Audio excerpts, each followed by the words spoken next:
ಶಿವಮೊಗ್ಗದಲ್ಲಿ ಶಿಕಾರಿನ ಬಿಜೆಪಿ ಉಳಿಸ್ಕೊಳ್ತಾ ಇದೆ. ಬಿಜೆಪಿ ಹೆಚ್ಚು ಕಮ್ಮಿ ಗೆಲ್ಲೋದಷ್ಟು ಈಗಾಗಲೇ ಖಾತ್ರಿಯಾಗಿದೆ. ಅಧಿಕೃತ ಘೋಷಣೆ ಅಷ್ಟು ಬಾಕಿ ಇದೆ. ಶಿವಮೊಗ್ಗ ಗೆದ್ದಿದ್ದಾರೆ ಯಡಿಯೂರಪ್ಪ, ಕೋಟೆಯನ್ನು ಉಳಿಸ್ಕೊಂಡಿದ್ದಾರೆ. ಶಿವಮೊಗ್ಗ ಕೋಟೆಯನ್ನು ಯಡಿಯೂರಪ್ಪ ಉಳಿಸ್ಕೊಳ್ಳೋದ್ರಲ್ಲಿ ಸಕ್ಸಸ್ ಆಗಿದ್ರೆ ಬಿಜೆಪಿಯ ಅಭ್ಯರ್ಥಿ ರಾಘವೇಂದ್ರ ಗೆಲುವು ಆಗಿದೆ. ಅಧಿಕೃತ ಘೋಷಣೆ ಅಷ್ಟು ಬಾಕಿ ಇದೆ. ಅಧಿಕೃತ ಘೋಷಣೆ ಹೊರಬಿದ್ರೆ ಶಿವಮೊಗ್ಗವನ್ನ ಕೊನೆಗೂ ಕೂಡ ಫೈಟ್ ಮಾಡಿ ಸುಸ್ತಾಗಿ ಇದನ್ನು ಉಳಿಸ್ಕೊಂಡಿದ್ದಾರೆ ಅನ್ನುವಂಥ ಮೆಸೇಜ್ ಹೋಗ್ತಾ ಇದೆ. ಫಲಿತಾಂಶದ ಬೆನ್ನಲ್ಲೇ ಟ್ವೀಟ್ ವಾರ್ ಕೂಡ ಶುರು ಆಗಿದೆ.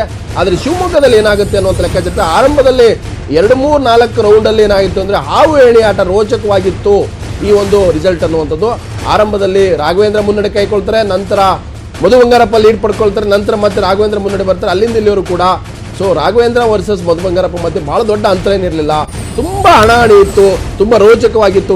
20-20 ಮ್ಯಾಚ್ ಥರನೇ ಕಂಡು ಬಂತು. ಕೊನೆ ಹಂತದ ಮತ ಎಣಿಕೆ ಕಾರ್ಯ ಈಗ ನಡೀತಾ ಇದೆ. ಇನ್ನು ಕೆಲವೇ ಹೊತ್ತಿನಲ್ಲಿ ಶಿವಮೊಗ್ಗದ ರಿಸಲ್ಟ್ ಕೂಡ ಅನೌನ್ಸ್ ಮಾಡ್ತಾರೆ. ಶೀಘ್ರದಲ್ಲಿ ಬಿಜೆಪಿಯ ಅಭ್ಯರ್ಥಿ ಗೆಲುವನ್ನು ಚುನಾವಣಾಧಿಕಾರಿಗಳು ಘೋಷಣೆ ಮಾಡ್ತಾರೆ. ಆದರೆ ಹೆಚ್ಚು ಕಮ್ಮಿ ರಾಘವೇಂದ್ರ ಗೆದ್ದಾಗಿದೆ. ಅಧಿಕೃತ ಘೋಷಣೆ ಅಷ್ಟೇ ಬಾಕಿ ಇದೆ. ಆದರೆ ಒಂದಂತೂ ಸ್ಪಷ್ಟ, ಯಡಿಯೂರಪ್ಪನವರ ಕೋಟೆಯಲ್ಲಿ ನಡಕ ಶುರುವಾಗಿದೆ. JDS ಕಾಂಗ್ರೆಸ್ ಜಂಟಿ ಅಭ್ಯರ್ಥಿ ಹಾಕಿರೋದ್ರಿಂದ ಈ ಒಂದು ಉಪಚುನಾವಣೆಯಲ್ಲಿ ಬಹಳ ದೊಡ್ಡ ಪ್ರಮಾಣದಲ್ಲಿ ಇವತ್ತು ಗೆಲುವು ಆಗ್ತಾ ಇಲ್ಲ. ಎಲ್ಲೋ ಒಂದು ಕಡೆ ಯಡಿಯೂರಪ್ಪ ಮತ್ತು ಅವರ ನಾಯಕತ್ವಕ್ಕೆ ಇದು ಒಂದು ರೀತಿಯ ಟೆಸ್ಟಿಂಗ್ ಟೈಮ್ ಅಂತ ಹೇಳ್ಬೋದು ಶಿವಮೊಗ್ಗದ ಮಟ್ಟಿಗೂ ಕೂಡ.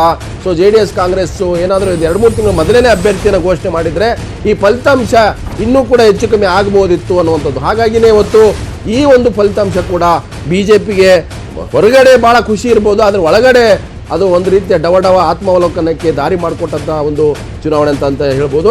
ಸೊ ಬಿಜೆಪಿ ಗೆಲುವಿನ ಬಗ್ಗೆ ಈಗ ಬಿಜೆಪಿ ಒಳಗೂ ಕೂಡ ಚರ್ಚೆ ಶುರು ಆಗುತ್ತೆ.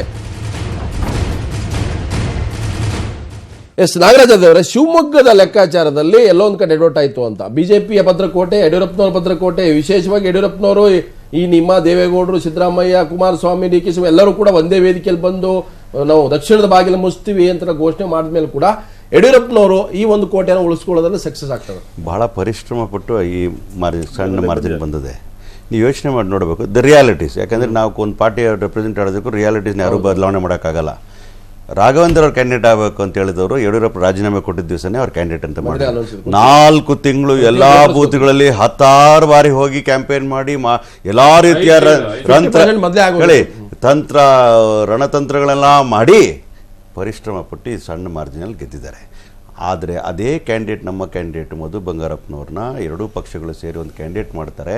ನಾಳೆ ಕೊನೆಯ ದಿನ ಇರಬೇಕಾದ್ರೆ ಅವರು ಅಬ್ರಾಡಿಂದ ಬಂದು ನಾಮಿನೇಷನ್ ಹಾಕ್ತಾರೆ. ಅಂಥ ಸಂದರ್ಭದಲ್ಲಿ ಯೋಚನೆ ಮಾಡಿ ಜನ BJPನ ತಿರಸ್ಕಾರ ಮಾಡ್ತಕ್ಕಂಥ ಮುನ್ಸೂಚನೆಗಳು ಶಿವಮೊಗ್ಗದಲ್ಲೂ ಕಾಣಿದೆ. ಇದು ಒಂದು ರೀತಿಯಲ್ಲಿ ಈ ಜಂಟಿ ಸರ್ಕಾರ ಏನು JDS ಮತ್ತು ಕಾಂಗ್ರೆಸ್ ಸರ್ಕಾರ ಏನು ಮಾಡಿದ್ದೀವಿ ಅದಕ್ಕೆ ಈ ರಾಜ್ಯದ ಆಶೀರ್ವಾದ ಇದೆ ಅಂತ ಕಾಣ್ತದೆ. ಈಗ ಹಳೆ ಮೈಸೂರಲ್ಲಿ ಬಂದಾಗ ಅವ್ರ ಹತ್ರ ಬೇಸ್ ಇರಲಿಲ್ಲ, ಏನಿಲ್ಲ, they train to improve their base ಅಂತ ಇಟ್ಕೊಳ್ಳೋಣ. ಉತ್ತರ ಕರ್ನಾಟಕಕ್ಕೆ ಹೋದಾಗ ಒಂದು ನಿಮಿಷ ಜಾಸ್ತಿ ಇಲ್ಲ ನೋಡಿ. ಶಿವಮೊಗ್ಗದಲ್ಲಿ ನಾವು 6 ಅಸೆಂಬ್ಲಿ ಗೆದ್ದು ಭದ್ರಾವತಿ ಸೋತಿದ್ದೀವಿ. ಅಸೆಂಬ್ಲಿ ವೋಟ್ಸ್ ಎಲ್ಲ ಟೋಟಲ್ ಮಾಡಿದ್ರೆ 1 ಲಕ್ಷ ವೋಟ್ ಡಿಫರೆನ್ಸ್ ಇತ್ತು. ಅದನ್ನ ಕಳೆದು ನಾವು ಇವಾಗ ನೀವು ಮೈತ್ರಿ ಸರ್ಕಾರಕ್ಕೆ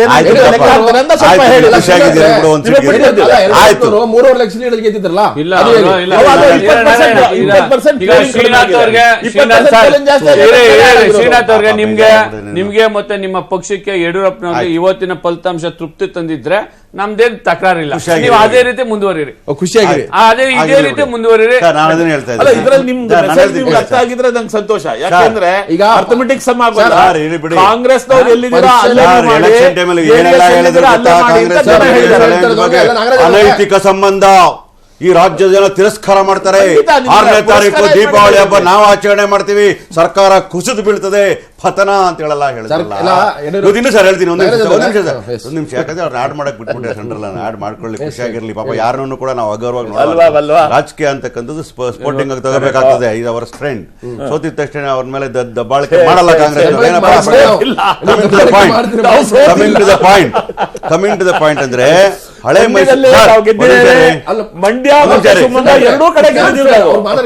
ನೋಡಿ, ಹಳೆ ಮೈಸೂರಲ್ಲಿ ಆಯ್ತಪ್ಪ ಅವ್ರು ಬೇಸಿರಲಿಲ್ಲ, ಅವ್ರೇನೋ ಕೇಡರ್ನ ಕ್ರಿಯೇಟ್ ಮಾಡ್ತಾರೆ ಅಂತ ಒಪ್ಕೊಬಿಟ್ವಿ.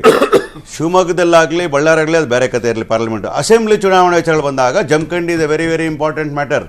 ಹೆಚ್ಚು ಅವರ ಬೇಸ್ ಇದೆ ಅಂತ ತಿಳ್ಕೊಂಡಿರ್ತಕ್ಕಂಥ ಕಾನ್ಸ್ಟಿಟ್ಯೂನ್ಸಿಯಲ್ಲಿ ನಮ್ಗೆ ಗೊತ್ತಿತ್ತು ಲಿಂಗಾಯತರಾಗಲಿ ನಮ್ಮ ಜೊತೆಲಿ ಇದ್ದಾರೆ ಅಂತ ನಮ್ಗೆ ಗೊತ್ತಿತ್ತು. ಎಲ್ಲ ಧರ್ಮದ ನಮ್ಮ ಜೊತೆಲಿ ಇದ್ದಾರೆ ಅಂತ ನಂಬಿಕೆ ನಮಗೆ JDS ಅವ್ರಿಗೆ ಇದೆ.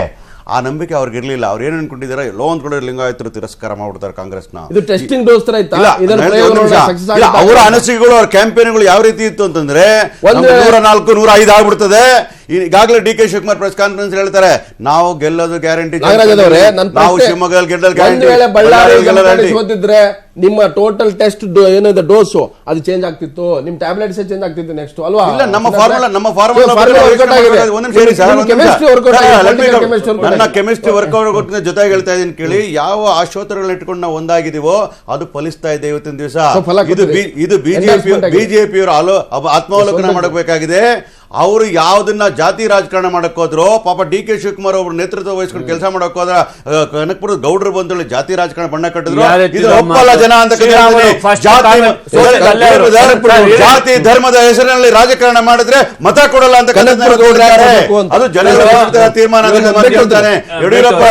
ಸರ್, ಇಡೀ ದೇಶದಲ್ಲಿ 10 ಜನರು ಹೈಯೆಸ್ಟ್ ಯಡಿಯೂರಪ್ಪ ಇದ್ರು. ಇವತ್ತೆಲ್ಲ ಪ್ರಕಾಶ್ ಶ್ರೀನಾಥ್ ಅವ್ರ ಹತ್ರ ಮಾತಾಡ್ತೀನಿ. ನಿಜವಾಗಲೂ ಕೂಡ ಈ ಚುನಾವಣೆ ಜಾತಿ ರಾಜಕಾರಣ ದೊಡ್ಡ ಪ್ರಮಾಣದಲ್ಲಿ ಆಯಿತು. ಕೆಲವರು ಓಪನ್ ಆಗಿ ಹೇಳಿದ್ರು, ಕೆಲವರು ಒಳಗೆ ಆಯಿತು. ಲೆಕ್ಕಾಚಾರಗಳು ಆಗಿರ್ತಕ್ಕಂಥ ಹಾಗೇನೆ. ಮಧು ಬಂಗಾರಪ್ಪ ಕೊನೆಗೆ ಹಾಕಿದ್ದೇನು ಎಲ್ಲವೂ ಲೆಕ್ಕಾಚಾರ. ಶ್ರೀರಾಮುಲು ಆರಂಭದಿಂದಲೇ ವಾಲ್ಮೀಕಿ ವಾಲ್ಮೀಕಿ ವಾಲ್ಮೀಕಿ ಅಂತ ಶುರು ಮಾಡಿದ್ದೀರಂದ್ರೆ ಅಲ್ಲಿ ಓಟ್ ಪೋಲರೈಸ್ ಮಾಡ್ತಕ್ಕಂಥದ್ದು. ಎಸ್ ಸರ್, ಪ್ರಕಾಶ್ ಅವರೇ, ಒಂದು ವೇಳೆ ಶಿವಮೊಗ್ಗ ಈಗ ಭದ್ರಕೋಟೆ ಶಿವಮೊಗ್ಗ ಕಷ್ಟಪಟ್ಟು ಉಳಿಸ್ಕೊಳ್ತದೆ, ಬಳ್ಳಾರಿ ಹೋಗಿ ಜಮಖಂಡಿ ಕೈ ಕೊಟ್ಟಿದ್ರೆ ನಿಮ್ಮ ನಾಗರಾಜ್ ಯಾದವರ ಸ್ನೇಹದ ಮಧ್ಯೆ ದೊಡ್ಡ ಪ್ರಶ್ನೆಗಳು ಇರ್ತಾ ಇದ್ವು. ನೋಡಿ, ಮೈತ್ರಿ ಬೇಡ ಅಂತ ಹೇಳಿದ್ವಿ, ಆದ್ರೂ ಮೈತ್ರಿ ಮಾಡ್ಕೊಂಡ್ರು ಅಂದ್ರೆ ಕಾಂಗ್ರೆಸ್ ಅಲ್ಲಿ ಶುರು ಮಾಡಿದ್ರು, ಬಿಜೆಪಿ ಅದನ್ನ ಅಲ್ಲಗುಲ್ಲಾಗೋದು.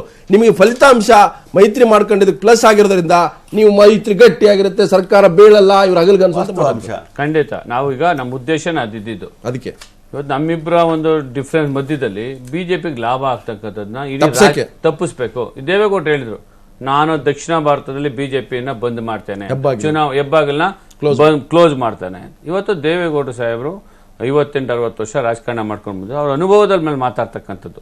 ಈಗಾಗಲೇ ಅವ್ರ ಧ್ರುವೀಕರಣ, ಇಡೀ ಪೋಲರೈಸೇಷನ್, ದೇಶದಲ್ಲೇ ಪೋಲರೈಸೇಷನ್ ಸ್ಟಾರ್ಟ್ ಆಗಿದೆ. ಒಂದ್ ಕಡೆ ಏನು ಬಿಜೆಪಿನ ವಿರೋಧ ಮಾಡ್ತಕ್ಕಂಥವ್ರು ಎಲ್ಲರೂ ಕೂಡ ಇವತ್ತು ಒಂದು ಪ್ಲಾಟ್ಫಾರ್ಮ್ ಬರ್ತಕ್ಕಂಥ ವೇದಿಕೆಯನ್ನ ದೇವೇಗೌಡರು ದೊಡ್ಡ ಮಟ್ಟದಲ್ಲಿ ಮಾಡ್ತಾ ಇದ್ದಾರೆ. ಅವ್ರು ನೆನ್ನೆ ಕೂಡ ಒಂದು ಎಲ್ಲವನ್ನ ಹೇಳಿದ್ದಾರೆ. ಇವತ್ತು ಬೆಳಿಗ್ಗೆ ಕೂಡ ಅವರೊಂದು ಹೇಳಿದ್ದಾರೆ, ಹೌದು ಇವತ್ತು ಜಾತ್ಯತೀತ ಶಕ್ತಿಗಳೆಲ್ಲ ಒಂದಾಗಬೇಕು. ಅದ್ರಲ್ಲಿ ನನ್ಗೇನ್ ಸಿಕ್ತು, ನಿನ್ಗೇನ್ ಸಿಕ್ತು, ನಿನ್ಗೇನ್ ಸಿಕ್ತು, ಯಾವ ಕ್ಯಾಂಡಿಡೇಟ್ ಅದು ಇದು.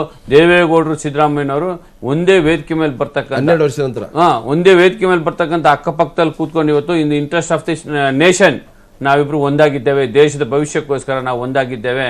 ಇವತ್ತು ದೇಶದ ಜನರಲ್ಲಿ ಒಂದು ಭಾವನೆ ಇದೆ, ಏನು ನರೇಂದ್ರ ಮೋದಿ ಡೆವಲಪ್ಮೆಂಟ್ ಅಂತ ಮತ ಕೇಳಿದ್ರು 2014 ಇವತ್ತು ಆ ಒಂದು ಅಭಿವೃದ್ಧಿ ವಿಚಾರ ಇಲ್ಲ. ಇವತ್ತು ಚರ್ಚೆ ಬರ್ತಾ ಇದ್ರು ಕೂಡ 2019ಕ್ಕೆ ಥ್ರೆಟ್ ಅಂತ ಅನ್ಸಲ್ವಾ? ಸಿದ್ದರಾಮಯ್ಯ, ದೇವೇಗೌಡ, ಡಿ ಕೆ ಶಿವಕುಮಾರ್, ಕುಮಾರಸ್ವಾಮಿ ಒಂದೇ ವೇದಿಕೆ ಬರೋದು, ಈ ರೀತಿ 4 ರಿಸಲ್ಟ್ ನ ಅವ್ರು ಪರವಾಗಿ ಮಾಡ್ಕೊಂಡಿರ್ತಕ್ಕಂಥದ್ದು 19ಕ್ಕೆ ಇದು ಕಂಟಿನ್ಯೂ ಆಗುತ್ತೆ.